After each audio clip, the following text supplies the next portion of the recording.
Hi, this is Matthew again with something a little different, kind of a childhood nostalgia kind of thing. Review of a toy I really liked as a kid called 2XL, literally the number 2, and letters XL. It was a pun on the word 2XL. It was a children's toy. First started in the 78 to 81 by Mako that made a lot of other toys and dolls and stuff. So it went till 81 and was discontinued. Then came back in 92 with Tiger Electronics. It went until 95 apparently. I think I might have had some tapes, maybe even from 94. I don't remember having 95 ones, but how it worked was both versions, well, 8-track and tape. You put the tape in, it would play like a regular tape. Obviously, 8-track, you only had like 8 programs or tracks that you could choose. It was like yes, no, true, false, ABC 1, 2, 3 kind of thing. That would change the outcome of the tape. But you just, they had little sounds and things while you push the buttons or thought about your answer to get it ready for that track to play. I don't know if this one, if you put that in a regular player, if it would, you could hear all the tracks playing back. The tape version was different. You had 4 tracks, one on each, 2 left, 2 right. And, you could pick the same thing where you had little sound effects when you were thinking about it or when you hit the, there's no true, false, ABC, 1, 2, 3 type buttons for different answers.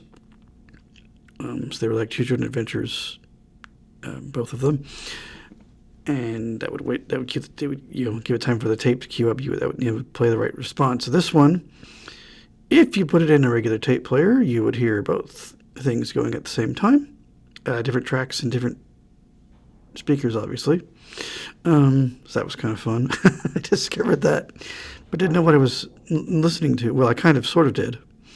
Those 4-track tapes from Library of Congress, you had at the slower speed, you could have like 6 hours on a tape or whatever. So you'd have the 1, 2, play that, flip the tape back over to side 1, flip the switch for 3, 4, do the same thing, flip it back, put the new tape in. But of course, as a consequence, if you put a regular tape back in those players at regular speed, they would go backwards. They did play regular tapes on this one, on the 2XL. I always, you could push them, and if you hit 3 or 4, that would go backwards also. But I just always, when I was done with the thing, I was just kind of lightly push on another button next to the one you'd pushed before, and you could kind of get them all to come back out. So regular tape would play just fine if I did that. But yeah, they had all kinds of different educational things, ABCs and sports and trivia and all kinds of stuff on both of them. I guess there were some board games you could attach to 2XL in the 70s, and you could play some stuff that way. You'd hit some a token or like a checker down there it would poke the button for you. While this pyramid or game thing was on the top of it, you could, I guess, the slots corresponded to where the buttons were, and you drop the thing down, it would hopefully hit the button for you. So the tape would go on. Of course, the 90s version didn't have those, just had the tapes. But they had things like, they branched out into like Superman, Spider-Man, Batman, Jurassic Park, Are You Afraid of the Dark tapes. There was apparently a Star Trek, The Next Generation, which that irritates me. I would love to have had that. I had no idea. I just Wikipedia'd it and discovered that. I know I had an X-Men, I had a Batman and a Superman for sure. I don't know that I had, they were about 2 of each. I think I only had 1 of each, maybe. Me and my brother had. I saw a Spider-Man tape once. Didn't, of course, have money back then to buy it. Most things were Christmas offerings for me. And I went back, and all this 2XL stuff was gone. So I never got to hear or use or get that tape. Who knows where I could find them now, if they'd be in good shape somewhere. But yeah, I had a few. I really enjoyed them. Each one, of course, had like a general tape about different topics that you came with. and anything else was you had to buy separately. Or like I did, ask for it for birthday or Christmas, and it would show up. So I really did enjoy them. Like the eyes would light up. Basically, the tape motion would cause that, and later ones like I had in the 90s, the mouth also lit up and it would move as whoever it was talking or playing something. It would move like it was talking to you. Obviously, it wasn't, but had some kind of way for it to do that. I'm not quite sure how. Some kind of vibrations or something made it go. I don't know how the mouth part worked. But obviously, the eyes moving is the tape moving in the tape player. But I have no idea. And they were light bulbs, obviously.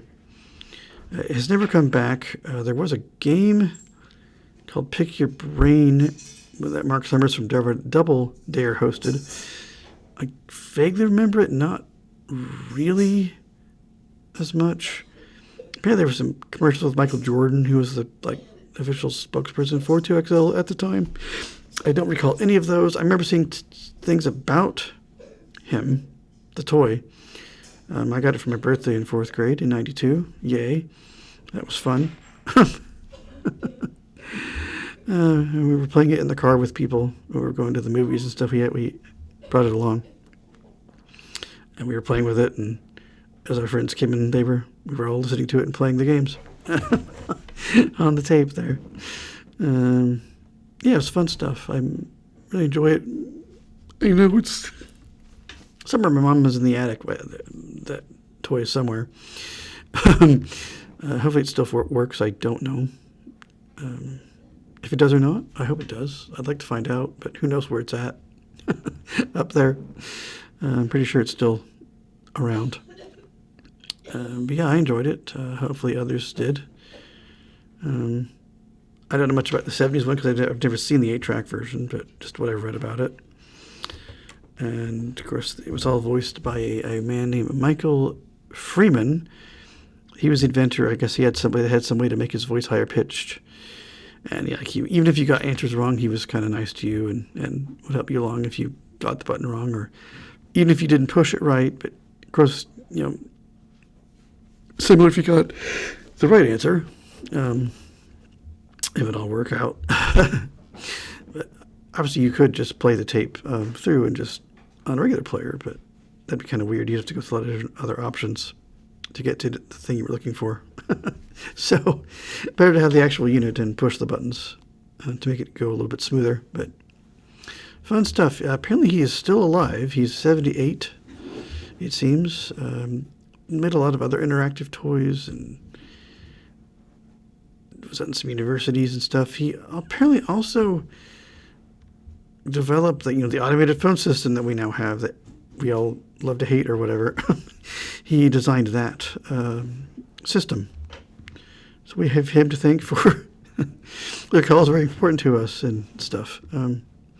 Did some cable TV interactive things, apparently, according to Wikipedia. Lots of other stuff. He wrote a book about job resumes and stuff or something at one point. So pretty varied guy. Did a lot of things with robotics and lasers and other stuff. Pretty smart guy, sounds like. I don't know what he actually sounds like. I'm kind of curious to know what he actually sounds like. I know his Bronx kind of ish accent was real, but his 2XL voice was sped up or synthesized in a studio or whatever. But I don't know what his actual voice sounds like. Maybe if your tape's playing slowly, maybe it's closer to his voice. I'm not sure, but I don't know what his voice actually sounds like. I'm sure he's retired. I know he was with the Sunboard until 2001 or so, but I'm sure he's probably well retired and living with his wife or whatever somewhere.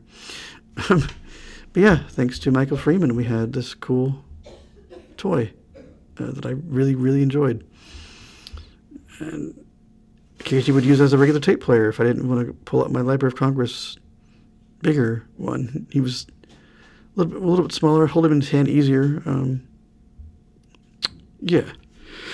I did use him occasionally to listen to regular tapes too, which I'm assuming the 8-track version did. I'd like to know about that, unless they were specially designed for that unit and nothing else would play right. I don't know.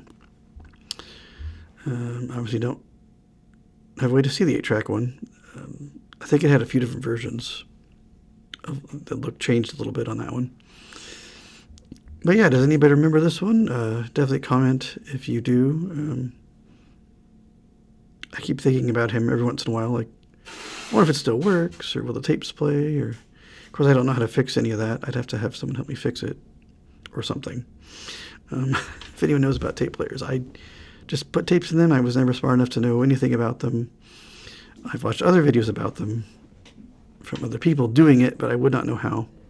It just fascinates me. But it was a very enjoyable toy. I got many hours using it and playing different tapes and learning stuff outside of school. So yeah, I don't know. I mean, I'm a weird kid, but I know I enjoyed it. I think others must have too, because it did pretty well both versions. Got lots of awards and it was very popular. Yeah. Just thought I would do something different for a video. I will see you guys in the next video.